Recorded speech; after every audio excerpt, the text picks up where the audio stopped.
গীতা হলো সর্ব উপনিষদের সার। উপনিষদগুলিকে যদি গাভীদেহ কল্পনা করা হয়, তবে মাতৃদেহের সার যেমন দুগ্ধ, সেই রকম উপনিষদ গাভীদেহের সার গীতা।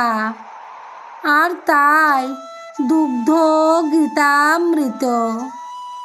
এই দুগ্ধটি দোহন করলেন কৃষ্ণ নামের গয়লার ছেলেটি, দুগ্ধা গোপাল নন্দন।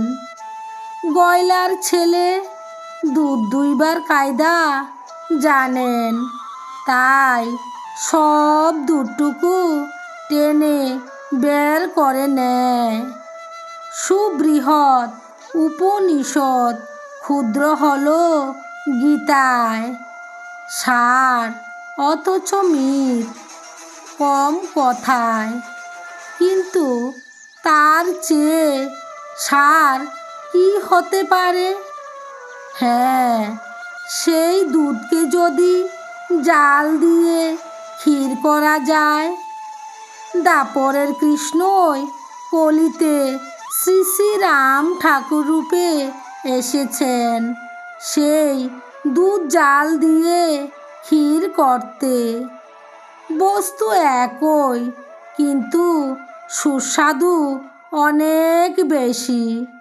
উপনিষদ ও গীতার গৌর মর্ম কথাটি আরও মিত বাক্যে সংক্ষিপ্তভাবে বলে দিলেন। সকলই একাদশ বলিয়া জানিতে হয়, অর্থাৎ সবই এক আর এক। এর চেয়ে আর কি হতে পারে? জয় রাম, জয় গোবিন্দ।